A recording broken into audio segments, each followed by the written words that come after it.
Hello students, this is the my lecture number 6 of atomic structure. So in this video I am discuss the paramagnetic and the diamagnetic, also discuss the magnetic moment and also discuss the Horn's rule and Pauli exclusion rule. This is the important topics of atomic structure. ठीक, आज के इस video में हम लोग बात करेंगे para dia यानी अंचुम्बकीय प्रचुम्बकीय, मैग्नेटिक मोमेंट यानी दो ध्रुव आघूर्ण, बहुत इंपॉर्टेंट क्वेश्चन है। इसके बाद में हॉर्न्स का नियम है, इसके बाद में पाउली का अपवर्जन सिद्धांत। ठीक, इस विषय पर आज हम लोग बात करेंगे क्योंकि हमने इसके पहले में सारे पॉइंट जो है डिस्कस कर लिए हैं। यहाँ भी इंपॉर्टेंट है, एक और यहाँ पर इंपॉर्टेंट चीज है। In this video some important headings are number of node. जैसे आपने देखा होगा radial node, angular node, spherical node कब कैसे निकाला जाता है, किसको रेडियल नोड बोलते हैं, किसको हम लोग स्फेरिकल नोड बोलते हैं। पिछली बार आईसीआर 2019 में एक क्वेश्चन वहां से पूछा गया था। ठीक, तो यहाँ पर हमारा एक समरी है, इसमें एक या दो क्वेश्चन आपको एग्जामिनेशन में 100% मिलेगा। ठीक, तो हम लोग बात करेंगे पैरा और डाया के बारे में। देखिए, पैरा मीन्स कौन होता है, जो चुंबक को आकर्षित होना है, यानी what is the paramagnetic, is the paramagnetic those species which attract the magnet, यानी जो चुंबक को आकर्षित होता है उसे क्या बोलते हैं, paramagnetic, to attract the magnet. ठीक, इसको हम लिख सकते हैं हम लोग to attract the magnet. And ये अट्रैक्ट क्यों होगा, due to presence of unpaired electron. Unpaired क्योंकि इसमें क्या पाए जाते हैं, कुछ अयुग्मित इलेक्ट्रॉन पाए जाते हैं। उस अनपेयर्ड इलेक्ट्रॉन की प्रेजेंस के कैसे होते हैं, अट्रैक्ट होते हैं और क्या कहलाते हैं यहाँ पर आपके पैरामैग्नेटिक। ठीक, जैसे कुछ एग्जांपल हम लोग आपके बता देते हैं। मान लो एग्जांपल यहाँ पर ले लेते हैं। ठीक, जैसे मान लीजिएगा Cu2+ है। अब आपको पता है इलेक्ट्रॉन कॉन्फ़िगरेशन Cu2+ का क्या होता है। देखिए, Cu को होता है 4s1 और 3d आपका कैसा यहाँ पर 10। ठीक, ये इसका इलेक्ट्रॉन कॉन्फ़िगरेशन होता है, लेकिन 2+ है तो 0n1- इधर, तो यहाँ पर क्या हो जाएगा Cu2+। अगर हम लोग देखेंगे तो यहाँ पर हो जाएगा आपका 4s0, एक पॉजिटिव यहाँ से कम होगा, जिसमें देखिए n की वैल्यू ज्यादा होती है, उसमें से प्लस का मतलब एक इलेक्ट्रॉन कम होगा, यहाँ से 0 हो गया। अब यहाँ पर एक बचा हुआ तो यहाँ पर क्या हो जाएगा 3d9। अब 3d9 इन विच 1 अनपेयर्ड इलेक्ट्रॉन्स। ठीक है, चूंकि यहाँ पर d9 है तो d9 वाले में आप देखेंगे इसमें क्या हो जाएगा, यहाँ पर एक अनपेयर्ड होगा, यानी d सब सेल है तो d सब सेल में अब क्या होगा यहाँ पर 1 2 3 4 5। ठीक है, 1 4 यहाँ हो गया इतना, और यहाँ पर क्या आ जाएगी है वो electron pair. Due to presence of 1 unpaired electron it attract the magnet and also called paramagnetic. तो ऐसे हम अनपेयर इलेक्ट्रॉन की उपस्थिति का क्या बोलेंगे, ये कैसा है, ये है हमारा अनचुंबकीय, यानी चुंबक को कैसा होगा, आकर्षित होता है। ठीक, और बहुत सारे एग्जांपल ले सकते हैं। यहाँ पर कोई भी आपका मॉलिक्यूल, मान लीजिए तो आयन हुआ। ठीक है, जैसे मान लीजिए यहाँ पर और स्पीशीज हो सकती हैं, Fe2+ हो सकता है, Fe3+ हो सकता है। ठीक है, और भी यहाँ पर हो सकता है, मान लो क्रोमियम हो सकता है, यहाँ पर Cr1 पॉजिटिव हो सकता है, क्रोमियम 3 पॉजिटिव हो सकता है। तो these are species are paramagnetic. तो और एग्जांपल कैसे ले सकते हैं, यहाँ पर मान लीजिएगा कुछ यहाँ पर एग्जांपल मॉलिक्यूल्स दिए गए हैं, तो हम लोग यहाँ पर क्या बात करेंगे। ठीक है, एटॉमिक स्ट्रक्चर का बहुत इंपॉर्टेंट वीडियो है ये। देखिए, अब यहाँ पर हम लोग बात करेंगे, जैसे मान लीजिएगा इसमें अनपेयर्ड पूछा है। ठीक, तो मान लो यहाँ पर अगर दिया गया कोई एग्जांपल, मान लो अनपेयर्ड इलेक्ट्रॉन में। ठीक है, जैसे मान लीजिएगा यहाँ पर दिया गया CO2। ठीक, तो CO2 देखो इसका नंबर 6, 8 2 जा, यहाँ पर नंबर कितना है 6 और 8 2 जा कितना हुआ 16, 8 दूनी 16, तो कितना हो गया 22। This is a paired electron. ठीक, not unpaired, this is the paired, and paired electron also called diamagnetic. Paired electron also called क्या हो जाएगा, डायमैग्नेटिक। मतलब अगर इलेक्ट्रॉन युग्मित होंगे, ये कैसे हैं, पेयर्ड, नॉट अनपेयर्ड, तो पेयर्ड जो स्पीशीज होंगे कैसे होंगी, हमारी डायामैग्नेटिक। लेकिन यहां पर कुछ एक्सेप्शन भी हैं, some exceptions are in diamagnetic. जैसे एग्जांपल, तो ये कैसा होगा हमारा CO2 कैसे है आपका, तो ये कैसा हो जाएगा डायामैग्नेटिक, ये कैसा हो जाएगा डायामैग्नेटिक। ठीक, इलेक्ट्रॉन्स अगर आपके जो है पेयर्ड हैं, if electrons are paired then species behave diamagnetic, do not attract the magnet. ठीक है, तो डायामैग्नेट होते हैं वो चुंबक को आकर्षित नहीं होते हैं, क्यों? Due to presence of paired electron. तो paired electron are not attract to diamagnetic then species also known as diamagnetic. ठीक, चलिए हम लोग बात करेंगे यहां पर एग्जांपल के बारे में। ठीक, तो आप यहां पर कोई एग्जांपल दिया जाए आप समझ जाएंगे। ठीक, देखिए यहां पर क्या है, प्रचुंबकीय, यानी ये क्या है, do not attract the magnet, do not attract the magnet, यानी जो चुंबक की ओर आकर्षित नहीं होते हैं उनको हम लोग क्या बोलते हैं, डायमैग्नेटिक। ये डू नॉट अट्रैक्ट या बोलते हैं less, very less attract to the magnet due to presence of pair electron, due to presence of pair electron, pair electron यानी युग्मित इलेक्ट्रॉन पाए जाने का चुंबक को आकर्षित नहीं होते हैं, तो कैसे हो जाएंगे यहां पर आपके डायमैग्नेटिक। लेकिन यहां पर कुछ एक्सेप्शन भी हैं, ये इंपॉर्टेंट हैं। But some exceptions, exception Hindi में उसको बोलते हैं अपवाद। क्या बोलते हैं? अपवाद बोलते हैं यहां पर। ठीक, हिंदी में यहां पर हम लोग उसको नाम देते हैं अपवाद। अब हम लोग देखते हैं यहां पर इसके एक्सेप्शन क्या है, इस विषय पर बात करेंगे। ठीक है, देखिए अब इसके एक्सेप्शन क्या है, इससे यहां पर बात करेंगे। एक्सेप्शन इससे यहां पर ये है, इसके एक्सेप्शन यहां पर कौन कौन है? O2 molecule, O2 electrons are 16, S2 electrons are 32। ठीक, H2O लिख सकते हैं हम लोग, H2O electrons are 10 electron, 16 electron, 32 electrons. ठीक, और यहां पर एक और एग्जांपल आपका है He2+। ठीक, इलेक्ट्रॉन्स और कितना हो जाएंगे? 3, 2 दूनी 4, 1 गया तो 3। तो यहां पर ये हमारे एक्सेप्शन है। और ये एक्सेप्शन कैसे है, यहां पर एक एग्जांपल और लिख सकते हैं आप लोग, NO कितना हो गए यहां पर 8, 7, 15 NO। और यहां पर और है आपका NO2 एक एग्जांपल और है Cl2O। These are some exceptions in this case. तो डायमैग्नेट ये हमारे क्या है, अपवाद हैं। अब यहाँ पर ये पता है इलेक्ट्रॉन अगर 16 होंगे, 32 होंगे, यहाँ पर 3 होंगे, Cl2 एग्जाम्पल है, H2O है, NO है, N2O है, इतने इलेक्ट्रॉन अगर हैं तो they are behave as a paramagnetic. ये कैसे आपके होते हैं? पैरामैग्नेटिक, ये याद रहे, पैरामैग्नेटिक। ये एक्सेप्शन है। ठीक, ये कैसे होंगे? पैरामैग्नेटिक, मतलब इसमें पेयर्ड इलेक्ट्रॉन होते हुए भी ये कैसे हैं? हमेशा पैरामैग्नेटिक। ठीक है, ये तो हमारा वहीं चला जाएगा क्योंकि यहाँ पर अनपेयर्ड इलेक्ट्रॉन है, ये कैसा अनपेयर्ड है तो ये तो वहीं चला जाएगा, इसी में पैरामैग्नेटिक हुआ, तो इसको हम लोग यहाँ हटा सकते हैं। लेकिन सम एक्सेप्शन यहाँ पर ये हैं। ठीक है, तो याद रहे हमारा एग्जाम्पल के तौर पर ये यहाँ पर एग्जाम्पल हैं 10, 16, ये हम एग्जाम्पल याद रखा कि जो 10 और 16 हमारे होते हैं ये एक्सेप्शन है। और O2 paired electron while act as a paramagnetic, लेकिन फिर भी कैसा होता है? ये अनचुंबकीय है। तो ये हमारे कैसे अनचुंबकीय है, इसमें इलेक्ट्रॉन पेयर्ड है, लेकिन पेयर्ड होते हुए भी कैसे ये अनचुंबकीय है। ठीक, यही यहाँ पर एक्सेप्शन है और ये एग्जाम्पल कई बार पूछे जा चुके हैं। ठीक, हटा दो उसको। अब हम यहाँ पर कंबाइंड फॉर्म पढ़ते हैं, देखिएगा। ठीक है, कुछ एग्जाम्पल और ले लेते हैं पैरा डाया के, हमारा ये टॉपिक जो है कंप्लीट हो जाएगा। ठीक, फिर हम लोग बात करेंगे नेक्स्ट पॉइंट के बारे में। चलिए अब यहाँ पर देखते हैं हम लोग पैरा डाया। ठीक है, यहाँ बना देते हैं, इलेक्ट्रॉन लिख लेते हैं, इलेक्ट्रॉन, और यहाँ पर लिख लेंगे वो पैरा है या फिर डाया है। पैरामैग्नेटिक मतलब अनचुंबकीय होगा कि प्रचुंबकीय होगा। ठीक, चलिए यहाँ पर मान लिया हमने यहाँ पर लिखा हुआ है, अभी लिखा था हमने आपको, मान लो हम लोग लिख देते हैं CO2। ठीक है, मान लो लिख दिया हमने CO, तो CO इलेक्ट्रॉन कितना हो देखिएगा, कार्बन मोनोऑक्साइड। ठीक, 6 और यहाँ पर कितना है 8, तो ये कितना हो गया हमारे इलेक्ट्रॉन, यहाँ इलेक्ट्रॉन्स हो गए हमारे 14। ठीक, तो ये कैसे हो जाएंगे? पेयर्ड यहाँ पर कैसा हो जाएगा आपका? डायमैग्नेटिक। ठीक है, ये कैसा हो जाएगा हमारा? डायमैग्नेटिक। ठीक है, एक्सेप्शन होगा तो हम बता देंगे।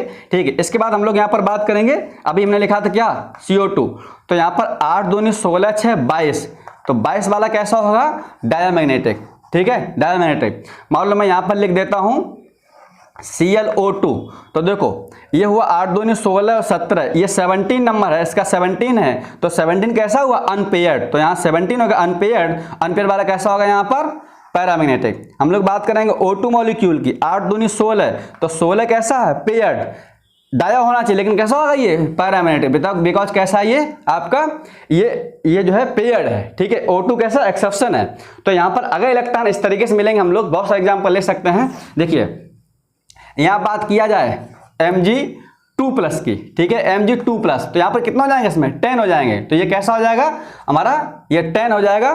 तो जिसमें 10 होंगे तो ये कैसा हो जाएगा हमारा पैरामैग्नेटिक, पैरामैग्नेटिक, ठीक है, जिसमें इलेक्ट्रॉन 10 है, ठीक है। और आपका एक और एक्सेप्शन है, 10 है, 14 है और 16 है। देखिए यहाँ थोड़ा मिस्टेक हो गया, जो 14 है वो भी एक्सेप्शन है, तो 14 वाला यहाँ पर क्या होगा हमारा पैरामैग्नेटिक, ठीक है। इलेक्ट्रॉन 10 यहाँ इतने हैं, ठीक है। अब 32 भी यहाँ लिख सकते हैं हम लोग, 32 दी यार कैसे होते हैं आपके, ये एक्सेप्शन था, यहाँ पर ध्यान रखना। अगर इलेक्ट्रॉन 10 है, 14 है, 16 है, 32, तो कैसा होगा ये हमारा, ये हो जाएगा आपका पैरामैग्नेटिक, ठीक है, पैरामैग्नेटिक। तो पैरा डाया हम लोग निकाल लेंगे, ठीक। अच्छा एक चीज और है यहाँ पर, एक चीज और देखते हैं इसी केस में, पैरा डाया केस में। देखिए मान लीजिएगा ये क्वेश्चन पूछे हुए क्वेश्चन है, Zn2 पॉजिटिव। अब देखिएगा जो Zn होता है इसका, जो जिंक होता है उसका होता है 4s2 और 3d10, ठीक। अब यहाँ पर 2 पॉजिटिव 0 हो जाएगा, D पूरा भर जाएगा। जब D कंप्लीट फुलफिल्ड हो जाएगा, ठीक है, D10 electrons are fulfilled in the sub cell, तो do not attract the magnet. मतलब क्यों, क्योंकि इलेक्ट्रॉन कैसे हैं, पेयर्ड, तो due to presence of pair electrons do not behave paramagnetic, तो D जार कैसा हो जाएगा, ये हो जाएगा आपका डायामैग्नेटिक, डायामैग्नेटिक, ठीक। अब Cu1+, तो Cu1+ जो है वो क्या होगा 4s0 और 3d10, तो ये भी कैसा हमारा है डायामैग्नेटिक, ठीक है। Cu1 positive are diamagnetic, but Cu2+ are paramagnetic, paramagnetic. क्यों, ये पैरा क्यों है, क्योंकि Cu जो 2 पॉजिटिव होता है इसका हो जाएगा 4s0 और 3d9, तो यहाँ पर एक इलेक्ट्रॉन कैसा हुआ अनपेयर्ड, तो हम लोग ये हमारा पैरा डाया एग्जाम्पल हो गया। अब हम लोग बात करेंगे इंपॉर्टेंट टॉपिक्स, मैग्नेटिक मोमेंट, ठीक, हिंदी में बोलते हैं उसको द्विध्रुव आघूर्ण बोलते हैं, ठीक है। चलिए हम लोग ऑलरेडी लिख लिया मैग्नेटिक मोमेंट यानी द्विध्रुव आघूर्ण, बहुत इंपॉर्टेंट क्वेश्चन है, पिछली बार नीट पूछा गया था। चलिए हम लोग बात करेंगे डाइपोल मैग्नेटिक मोमेंट, ठीक है, मैग्नेटिक मोमेंट, मैग्नेटिक मोमेंट, इसको हम लोग नाम देते हैं द्विध्रुव आघूर्ण, द्विध्रुव आघूर्ण बोलते हैं, द्विध्रुव आघूर्ण, ठीक है। चलिए इसको हम लोग रिप्रेजेंट करते हैं μs से, it represents by the μs and magnetic moment and unit of magnetic moment is Bohr magneton. इसकी ये तो हो गया क्या, रिप्रेजेंट हो गया, और इसकी यूनिट होती है, यूनिट जो होती है वो लिखते हैं हम लोग bm, बोहर मैग्नीटॉन, इसको हम लोग बोलते हैं Bohr magneton. This is the unit of magnetic moment. Formula क्या होता है इसका, μs इक्वल टू होता है √n × n+2 बोहर मैग्नीटॉन, ये हमारा फार्मूला है। According to this formula and identify some molecules are magnetic moment, value of magnetic moment कितनी होगी, इसको यूज अगर हम लोग कर देंगे तो इसका एक एग्जांपल है, ऐसे करते हैं, वेयर द, यहाँ पर n क्या है, where the n equal to number of unpaired electron, number of unpaired electron, यहां पर ये n है वो अयुग्मित इलेक्ट्रॉन की संख्या है, ठीक। तो हम लोग बात करेंगे यहां पर चुंबकीय आघूर्ण, जैसे मान लो कुछ एग्जांपल देख लेते हैं हम लोग, ठीक है। मान लो कुछ एग्जांपल यहां पर देख लिया, Mn2 पॉजिटिव है, तो एटॉमिक नंबर ऑफ Mn 25, तो 25 जिसका नंबर होता है, तो ये 3d में ये 4s, तो यहां पर होगा 4s2 और ये क्या होगा 3d5, ठीक, 3d5 यहाँ, ठीक। अब 2+ है तो इसका लगता है विन्यास क्या हो जाएगा, यहाँ पर ये हो जाएगा हमारा 4s0 और 3d5।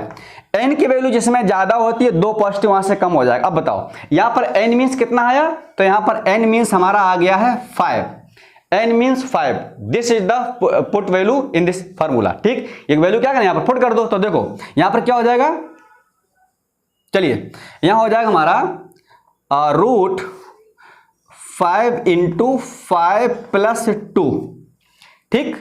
नेक्स्ट 7 × 35, तो रूट में क्या आ जाएगा हमारा 35, तो 35 हमारा क्या आ गया, बोर मैग्नीट्रॉन। मतलब जिसमें 5 होता है उसकी वैल्यू आएगी आपकी यहां पर 5.92 BM। This is the Bohr magnetron. Important question है बहुत ज्यादा, मोस्टली परीक्षा में एग्जाम्पल सीधा सीधा पूछा जाता है यहाँ से, ठीक है, कि बोहर मैग्नीट्रॉन कैसे निकालते हैं। हालांकि इसको हम लोग पढ़ते हैं कोऑर्डिनेशन केमिस्ट्री में, ठीक, कोऑर्डिनेशन केमिस्ट्री में इसको हम लोग टॉपिक द्वारा फिर पढ़ेंगे। लेकिन चूंकि यहाँ पर अनपेयर इलेक्ट्रॉन से रिलेटेड था, मैंने उसको यहाँ पर डिस्कस किया। चूंकि अनपेयर आप लोग निकाल लेते हैं कि अनपेयर कैसे निकालते हैं, पेयर कैसे निकालते हैं। अभी हम लोग जिनको समझ नहीं आया, अभी हम लोग जस्ट पढ़ेंगे हुंड्स का रूल, तो वहां पर हम लोग इसको डिस्कस करेंगे, ठीक। तो ऐसे हम निकालते हैं। अब एक चीज इंपॉर्टेंट बात यह है, यहां पर सबसे इंपॉर्टेंट बात यह है, कोई एग्जाम्पल आपको दे दिया जाए, चलिए हम लोग और एग्जाम्पल कर लेते हैं, ठीक है। देखिए ऐसे एग्जाम्पल एक और करते हैं। एग्जाम्पल नंबर मान लो यहां पर दिया गया है Fe2+। अब 26 नंबर है, जिसका नंबर 26 होता है तो हो जाएगा 4s2 3d6। यहां पर क्या हो जाएगा हमारा, ये हो जाएगा 4s2 और 3d, यहां पर क्या आ जाएगा 6 आ जाएगा, ठीक। अब Fe2+ है तो ये क्या हो जाएगा हमारा 0। अब चूंकि 6 है यहां पर तो 10 - 6 एम्पियर इलेक्ट्रो 4। n की वैल्यू आई कितनी आएगी, 4 आएगी, क्योंकि यहां पर 6 है। देखिए 6 है तो 10 - 6 इलेक्ट्रॉन क्या होगा यहाँ पर, n इक्वल टू होता है 10 - 6 इक्वल टू कितना हो गया 4, and this 4 is value fit in this formula.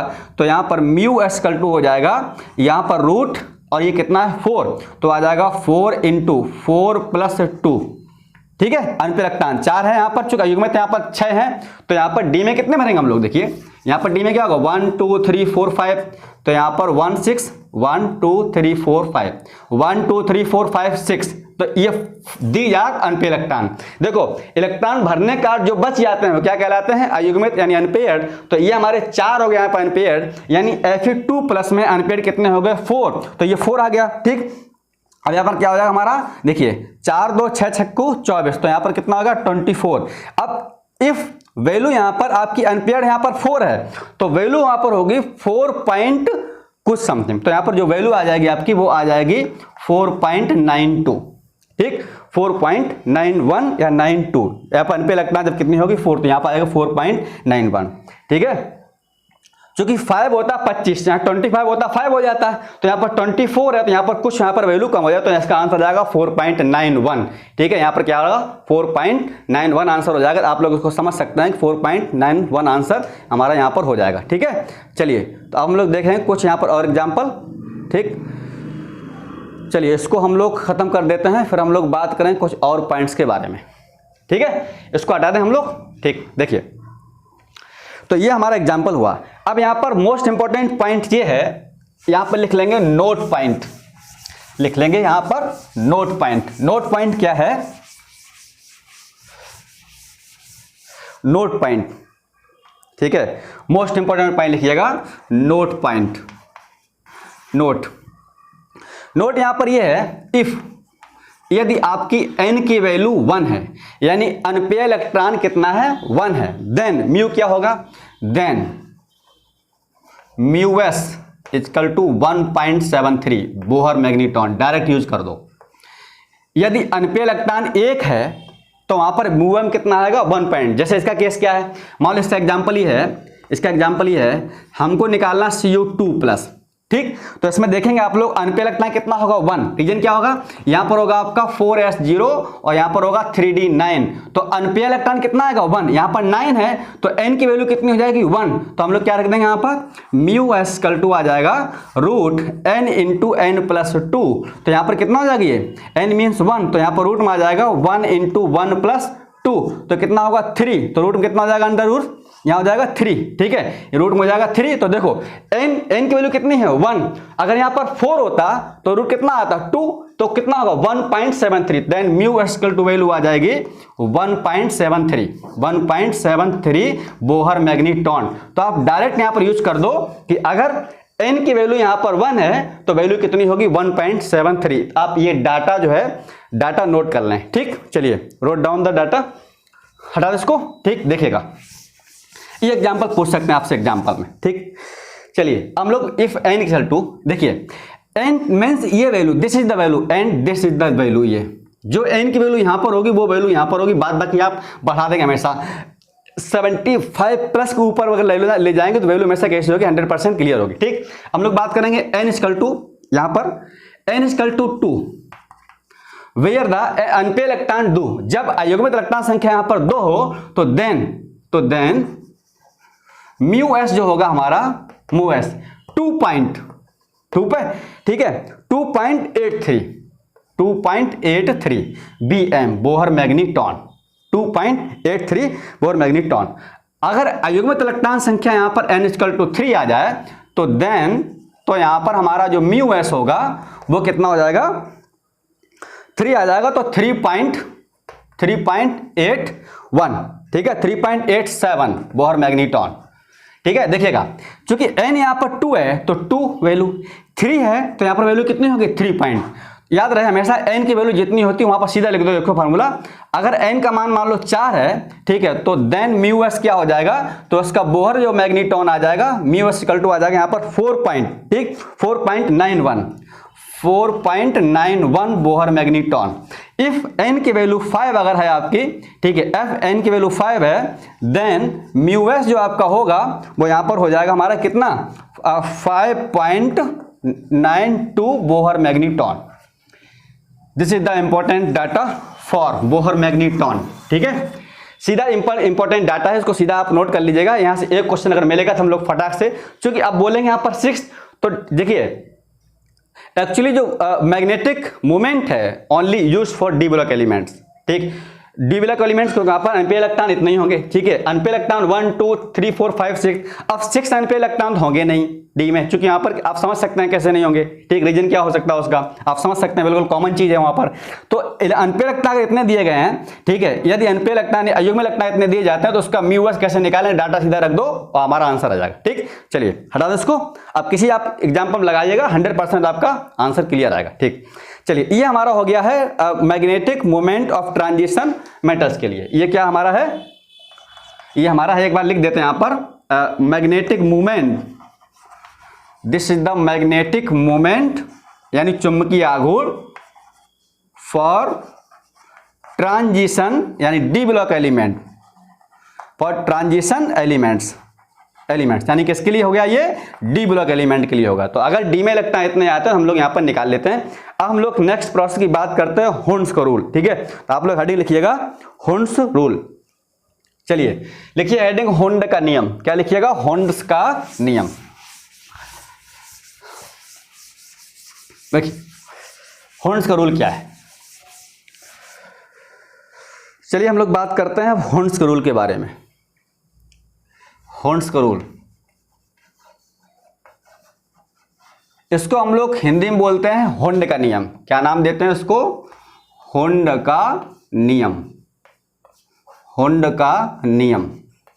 ठीक, देखो भैया होर्न का नियम क्या कहता है, when electron are field in the degenerate orbitals pairing start, तभी पेयरिंग स्टार्ट होगी, वाइल जबकि उससे पहले वन इलेक्ट्रॉन्स फील करता सभी सबसेल की ऑर्बिटल्स में। जैसे मतलब इसका मतलब क्या हुआ, एग्जाम्पल तौर पर हम लोग यहां पर बात करेंगे, यहां लिख लेते हैं सबसेल, क्या लिखेंगे यानी उपकोष, क्या बोलते हैं यहां पर उपकोष, और यहां लिखते हैं orbital,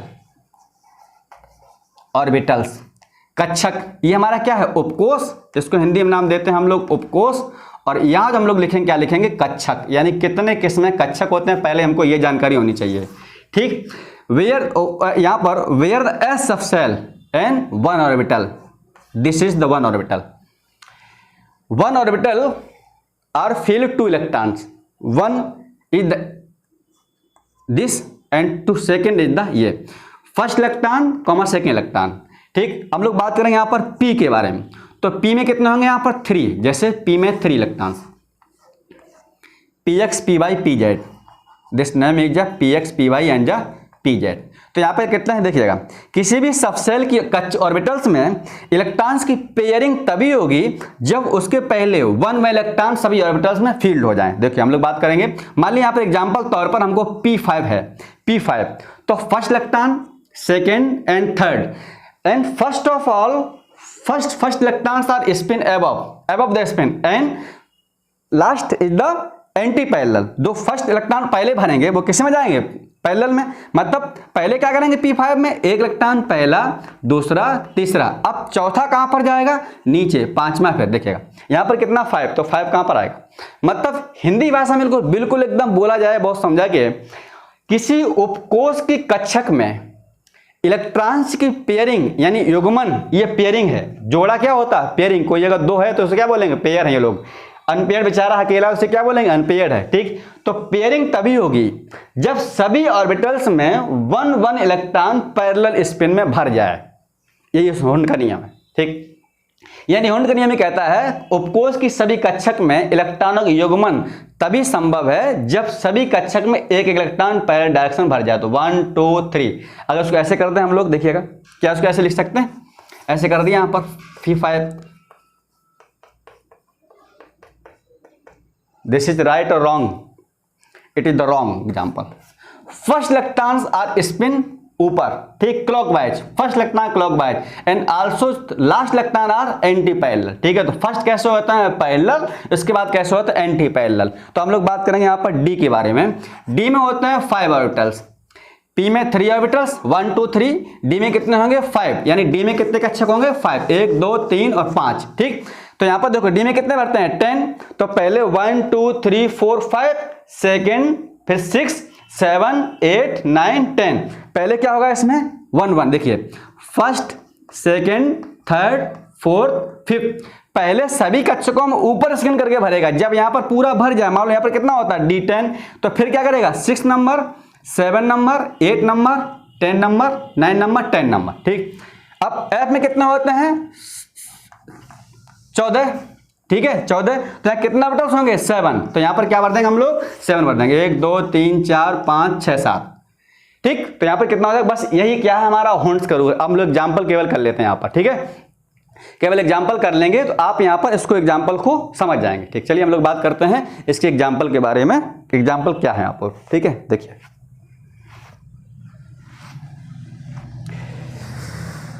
discuss the some examples of Hund's rule.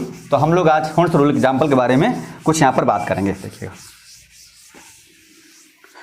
चलिए जैसे मान लो हमको एग्जाम्पल करना है, ठीक है, D8 का इलेक्ट्रॉन को विन्यास करना है। ठीक है, तो होल्ड्स रूल क्या कहता है, डी में ऑर्बिटल्स, नंबर ऑफ ऑर्बिटल यहाँ कक्षक कितने होंगे 5, तो आप क्या करेंगे यहाँ पर 5 कक्षक को बना लो, 1 2 3 एंड 4 5। ठीक, first, second, third, fourth, fifth, फिर यहां पर क्या आएगा 6वां, 7वां, 8वां, 9वां और 10। तो first of all first electron are field in the parallel direction या clockwise, first, second, third, fourth, sixth, not नीचे। ठीक है, नीचे नहीं होगा भैया, नॉट एंटी क्लॉकवाइज, क्लॉकवाइज। फिर कितना होगा, ये हो गया 5, देन सिक्स्थ 7 8।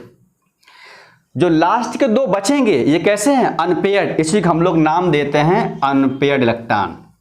क्या होगा यहां पर, इसको बोलते हैं अनपेयर्ड इलेक्ट्रॉन। तो कितने हो गए यहां पर 2, जो अकेले बचते हैं। देखिएगा, पेयरिंग करने के बाद जो बच जाते हैं उसको क्या बोलते हैं, अयुग्मित इलेक्ट्रॉन। तो ऐसे पूछ सकता है कि किसी का इलेक्ट्रॉन विन्यास D8 है, तो बताइए अब D8 पता किसका होगा, आपको याद हो एटॉमिक नंबर 28 निकिल। तो निकिल के क्या होता है 4s2 and 3d8, because 8 and 2। तो 8 में यहां पर 8 हैं तो 8 भर जाएंगे, तो अनपेयर्ड यहां पर कितने होंगे, आंसर क्या होगा 2। ठीक, लेकिन याद रखना यहां पर निकिल में Ni2+ बोलेगा तब क्या बोलेगा, जब यहां पर निकिल 2 पॉजिटिव बोलेगा तब यहां पर यह बात हो जाएगी, क्योंकि यहां पर क्या हो जाएगा 0 हो जाएगा, डी बचेंगे 8। तो ऐसे हम लोग निकालते हैं अनपेयर्ड और पेयर्ड इलेक्ट्रॉन। ठीक, यहां पर 3 पेयर्ड हैं और 2 कैसे हैं, अनपेयर्ड हैं। ठीक, तो हम लोग यहां पर ये डिस्कस कर लिए हैं। अब देखिएगा और एग्जांपल। अब यहां पर बात करते हैं क्वेश्चन के बारे में। क्वेश्चन कैसे आता है कि Z = आपका 26 है। ठीक, देन तो यहां पर Fe3+ में अनपेयर्ड इलेक्ट्रॉन कितने होंगे,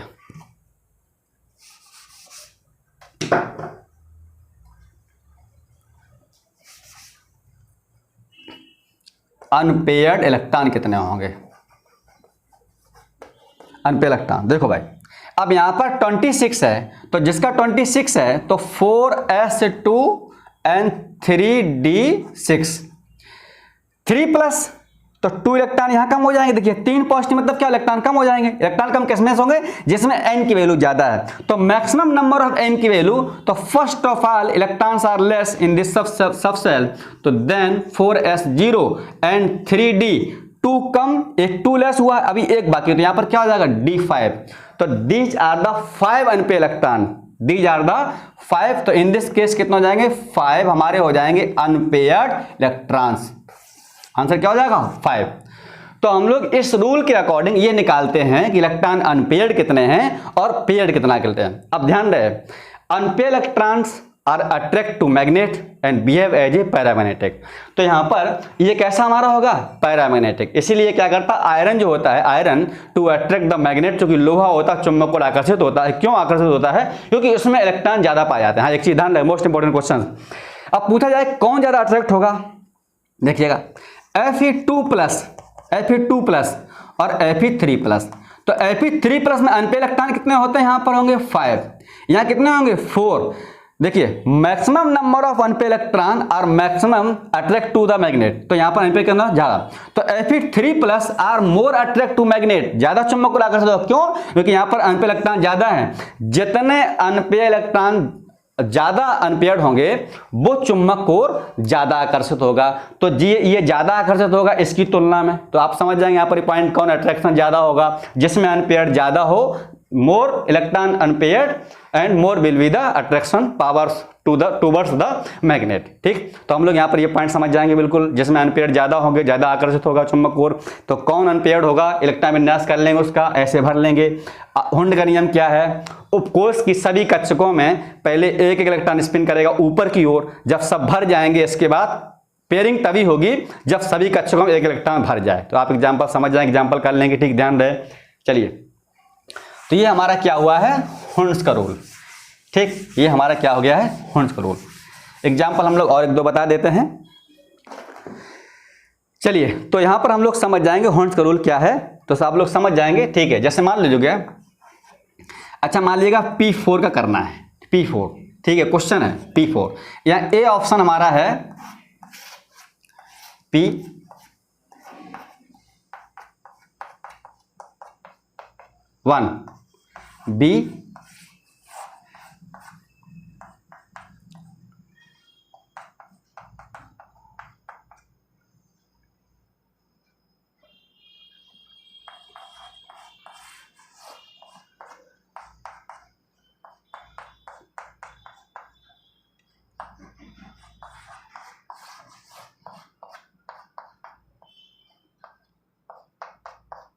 बताओ। देखिए यहाँ कितने इलेक्ट्रॉन है, 5। दिस इलेक्ट्रॉन नीचे, तो ये पहले गलत हो गया। फर्स्ट इलेक्ट्रॉन ऑलवेज स्पिन ऊपर पैरेलल। यहाँ देखिए first both electron, this is the wrong. 4 electron, हाँ 4 इलेक्ट्रॉन ऊपर ऊपर ऊपर, लेकिन लास्ट इलेक्ट्रॉन नहीं, ये कहाँ आएगा, यहाँ पर आएगा, दिस इज द रॉन्ग। यहाँ देखिएगा फर्स्ट सेकंड थर्ड ऊपर एंड फोर्थ इज द नीचे, ये वाला आंसर सही हो जाएगा। तो हम लोग हुंड्स रूल समझ गए होंगे, हुंड्स रूल के अकॉर्डिंग अनपेयर्ड इलेक्ट्रॉन कैसे निकालते हैं, अनपेयर्ड पेयर्ड। अब हम लोग बात करते हैं पाउली एक्सक्लूजन रूल के बारे में, फिर हम लोग बात करेंगे नोड के बारे में। This is the important phenomena, radial node and spherical node. तो हम लोग यहां पर अब देखेंगे नेक्स्ट प्रोसेस में Pauli exclusion rule, Pauli exclusion principle, Pauli exclusion principle. ठीक है, पाउली का अपवर्जन सिद्धांत, पाउली का अपवर्जन सिद्धांत। कि पाउली का अपवर्जन सिद्धांत क्या होता है, हम लोग इस विषय पर जो है थोड़ी सी बात करेंगे। पाउली का अपवर्जन सिद्धांत क्या है, इसको हिंदी में बोलते हैं पाउली का अपवर्जन नियम।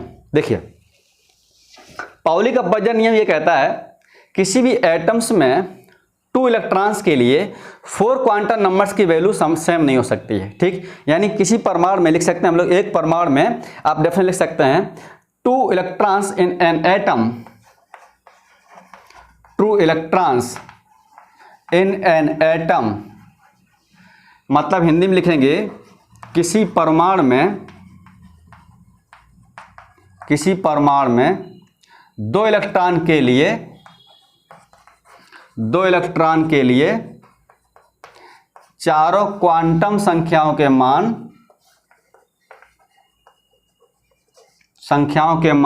समान नहीं हो सकते हैं। संख्याओं के मान समान नहीं हो सकते हैं। ठीक, ये हमारी क्या है, किसी परमाणु में 2 इलेक्ट्रॉन के लिए चारों क्वांटम संख्याओं के मान समान नहीं हो सकते हैं। 2 electrons in an atoms can never have identical set, can never have identical set,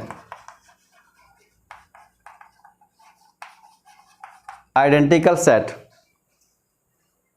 of 4 quantum numbers, of 4 quantum number। मतलब किसी परमाणु में चारों क्वांटम संख्याओं जो होते हैं 4 सेट होते हैं, वो कैसे होंगे, सेम नहीं होंगे। If value of 2 quantum numbers are same then the value of third quantum numbers are always different. अगर 2 का मान समान है, तीसरा का मान कैसा होगा, वहां पर हमेशा भिन्न होता है। ठीक, तो हम लोग यहां पर करते हैं एग्जाम्पल कर लें, फिर हम लोग यहां पर समझेंगे। देखिएगा, किसी परमाणु में 2 इलेक्ट्रॉन के लिए चारों क्वांटम संख्या का मान समान नहीं हो सकते हैं। चलिए एग्जाम्पल हम लोग बात करते हैं।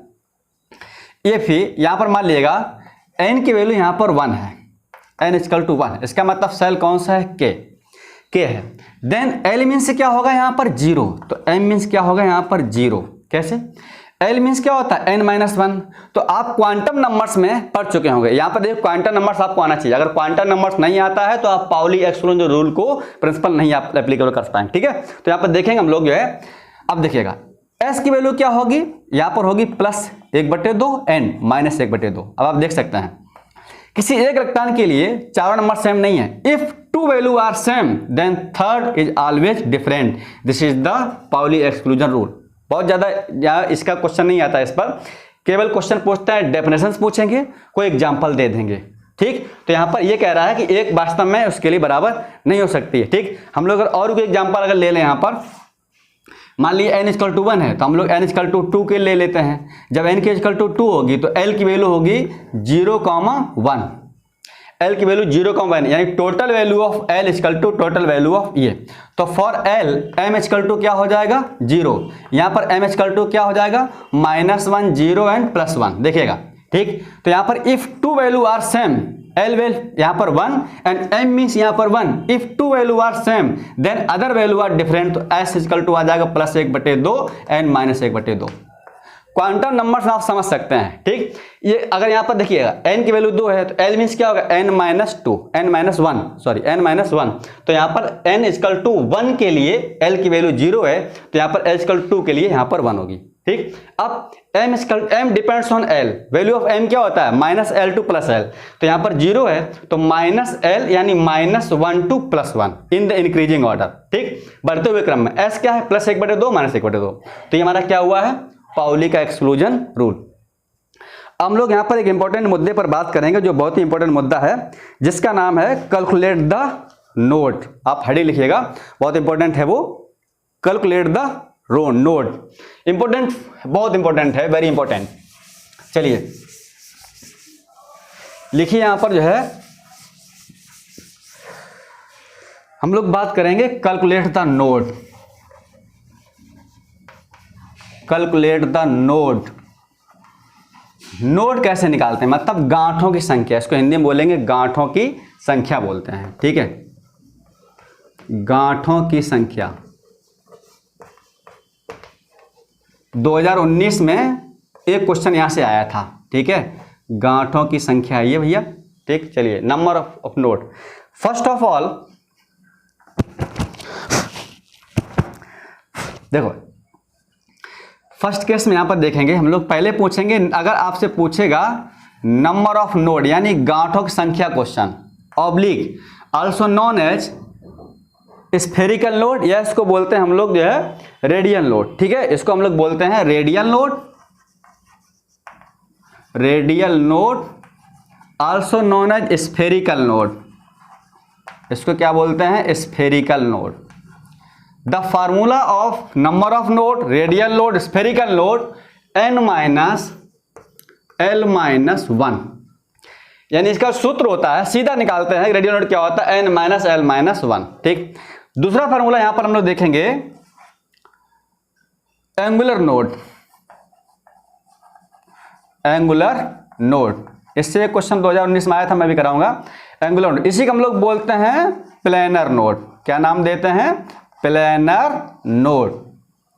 ये होता है equal to L, equal to L. L means subshell, L means यहां पर क्या आएगा बेटा, देखो S P D F, the value of L for S 0, P for 1, D for 2, F for 3। This is the value of L. यहां से हम लोग एल की वैल्यू निकालेंगे, और N means principal counter numbers and this is the always value 1। ठीक, तो यहां पर हम लोग देखें इसका फार्मूला होता है इक्वल टू एल। एक थर्ड फार्मूला यहां पर बना सकते हैं हम लोग। अगर पूछता आपसे total load, total load important, ठीक, टोटल लोड, तो ये होता हमारा इक्वल टू n माइनस 1 कर सकते हैं, इक्वल टू n माइनस 1, या अदरवाइज इसको लिख सकते हैं radial load plus angular load, ऐसे लिख सकते हैं। टोटल लोड क्या होगा, दोनों ऐड कर देंगे। ठीक, तो यहां पर लिख सकते हैं हम लोग radial load plus angular load, radial load plus, या spherical load plus planar load, या लिख सकते हैं इसको spherical load plus planar load. 3 formula are important for calculate the number of node. ठीक, अब करते हैं एग्जांपल तौर पर। एग्जांपल क्या है, देखो यहां पर भैया सीधा है, गांठों की संख्या पूछे, इसको बोलते हैं रेडियल लोड, मतलब रेडियल हिंदी में क्या बोलेंगे, शायद कोणीय गांठों संख्या बोलेंगे, जो भी आप देख लीजिएगा। ठीक है, स्फेरिकल लोड मतलब गोलाकार गांठों संख्या पूछे, यहां पर एंगुलर हम तो बोलते हैं, हाँ एंगुलर बोलते हैं कोणीय गांठों। ठीक है, इसको बोलते हैं कोणीय गांठों संख्या। ठीक है, आप इतना लिख लो, इतना समझ सकते हो, कोणीय गांठों संख्या। ठीक है, कोणीय गांठों की संख्या। इसके बाद हम लोग यहां पर देखेंगे, ठीक है, अब यहां पर अगर एंगुलर नोड पूछा जाता है तो एंगुलर नोड हम लोग क्या बात करेंगे, इसके केस में angular node and planar node इसी को हम लोग बोलते हैं। तो यहां पर देखेंगे प्लेनर नोड का फार्मूला सीधा सीधा दे रखे हैं, देखिएगा। ठीक, तो हम लोग इस फार्मूले क्वेश्चन कैसे करेंगे, हटा दें इसको, चलिए आप लोग उसको नोट कर लीजिएगा, ये बहुत ही इंपॉर्टेंट पॉइंट्स है। देखिए हम लोग वही इसमें क्रैश बैच में, जो क्रैश बैच चलता है, तो हम लोग क्रैश बैच में उसी सीधा उठाते हैं जहां से क्वेश्चन मोस्टली पूछे जाते हैं, और यहां से आपको 80% क्वेश्चन मिलेंगे डायरेक्ट। ठीक है, अब क्या होता है नंबर ऑफ नोड, क्या होता है, what is the radial load, spherical load, angular load, planar load, इसके लिए हमको डीपली जाना पड़ेगा। उसको हम लोग एनुअल बैच में डिस्कस कर पाते, उतना टाइम नहीं है। अगर यहाँ पर डायग्राम बनाएंगे, पूरा स्फेरिकल दिखाएंगे, पी में आपका डंबल बनेगा, कैसे वहां पर नोड बनेगा, तो वो चीज बहुत ही मुश्किल डिफिकल्ट है। ठीक है, इसलिए तो हम लोग यहाँ पढ़ा दें इसको। चलिए अब करते हैं इसके एग्जाम्पल। ठीक है, देखिए एग्जाम्पल हम लोग कर लेते हैं, फिर यहाँ पर देखते हैं एग्जाम्पल कर लेते हैं। ठीक है, एग्जाम्पल ऊपर कर लेते थोड़ा सा। ठीक, एग्जाम्पल अगर हम लोग ऊपर कर लेते हैं तो आपको ऊपर थोड़ा सा दिखेगा यहाँ। ठीक है, चलिए एग्जाम्पल हम लोग कर लेते हैं ऊपर। चलिए हम लोग देखते हैं यहाँ पर क्वेश्चन कैसे पूछा जाएगा, क्वेश्चन की बात कर लेते हैं। Example, radial load and spherical load in 3p subshell, यानी 3p का अगर पूछा जाता है, यहाँ पर क्या लिखा है 3p। तो 3p के बारे में क्या करेंगे, देखिए जरा। 3p में हमको पहले क्या निकालना है, रेडियल लोड और स्फेरिकल लोड। तो यहां पर निकालना है रेडियल लोड, तो हम लोग लिख लेंगे रेडियल लोड की संख्या क्या होगी। तो देखो भाई, अब यहां पर n माइनस क्या है, n माइनस एल माइनस 1, तो n मीन्स 3, तो यहां पर हो गया 3 माइनस l फॉर p 1, तो यहां हो जाएगा 1 माइनस 1, तो 3 माइनस 2 इक्वल टू कितना हो गया 1। ये हमारा क्या हो गया रेडियल लोड, कैसे n माइनस एल माइनस 1। ठीक, अब यहां पर बात करेंगे क्या, एंगुलर नोड। तो यहां पर हम लोग बात करेंगे एंगुलर नोड के बारे में, एंगुलर और नोड के बारे में बात करें तो देखो एंगुलर नोड क्या हो जाएगा, यहां पर इक्वल टू l, क्या दिया यहां पर p, एंगुलर क्या equal to l, l p के लिए l की वैल्यू 1, तो यहां पर क्या हो गया 1। अब टोटल लोड 1 प्लस 1, देखिएगा टोटल लोड निकालना इसी में, अगर निकालना हो हमको टोटल लोड, तो टोटल लोड वैल्यू क्या होती है, radial load plus angular load, या n माइनस 1, n मीन्स 3, तो यहां पर हो जाएगा 3 माइनस 1 इक्वल टू 2, वैसे भी 1 प्लस 1 इक्वल टू 2, तो हमारा क्या हो गया टोटल लोड। तो this is the example of calculate radial load and the angular load. कोई भी एनी एग्जांपल आपको दिया जाता है, आप इनकी सहायता से, इनकी हेल्प से हम लोग क्वेश्चन को सॉल्व कर ले जाएंगे। ठीक, हम लोग देखते हैं और एग्जाम्पल कुछ, ठीक है। चलिए हम लोग वो एग्जाम्पल कराते हैं जो अभी ICR में आया था वो वाला, ठीक। चलिए हटा दे इसको।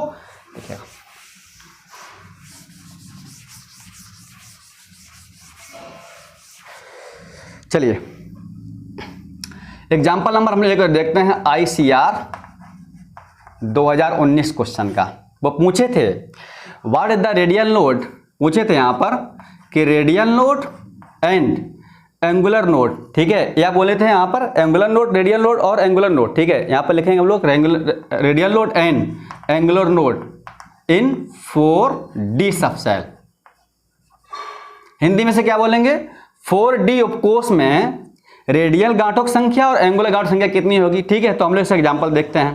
पहले क्या निकालना हमको, रेडियल लोड। तो रेडियल लोड होता है n minus L minus 1, n means 4D, 4 तो हो गया 4, L means D subshell, D के लिए कितना हो जाएगा 2, तो यहाँ हो जाएगा आपका 2 माइनस 1, तो कितना आ जाएगा 1, ठीक। अब क्या निकालना हमको, यहाँ पर एंगुलर नोड। तो एंगुलर नोड क्या होता है, इक्वल टू L। तो for D subshell L equal to value 2। तो देखो भाई ये क्या आ गया यहाँ पर। अब अगर निकालना यहाँ पर टोटल लोड, यहीं पर अगर निकालना हो आपको टोटल लोड, यानी टोटल लोड क्या हो जाएगा, तो radial load plus angular load 1 plus 2, 1 और प्लस 2 कितना हो जाएगा 3, 1 प्लस 2 इक्वल टू कितना हो जाएगा 3। या फिर ये लग सकते हैं हम लोग n माइनस 1, तो n मीन्स कितना है 4। या यूज कर सकते हैं formula, we can use the formula total load equal to n minus 1, तो n मीन्स यहाँ पर हो जाएगा 4, तो 4 माइनस 1 कितना हो जाएगा आपका 3। This is the answer and this is the answer, common answer, ठीक है। तो हम लोग इस फार्मूले में ये सीख गए आज रेडियल लोड, एंगुलर लोड, हॉर्न्स का rule, Pauli exclusion rule, para, dia, magnetic moment, हमने इतने कॉन्सेप्ट को आज क्लियर किया हुआ है, ठीक। ऐसे हम लोग एक लास्ट, ये हमारा कौन था 6वां 6 नंबर था शायद। तो हम लोग अभी इसमें 2 वीडियो और लाएंगे एटॉमिक स्ट्रक्चर के, जिसमें आपको जितने भी क्वेश्चन पूछे जा सकते हैं वो हम लोग खत्म कर देंगे। फिर हम लोग जल्दी आते हैं केमिकल बॉन्डिंग में, जो बहुत बड़ा पार्ट है। फिर आते हैं जल्दी ऑक्सीडेशन रिडक्शन चैप्टर पर, जल्दी ही आपके जो है कोर्स कवर हो जाएगा, ठीक है। Thank you.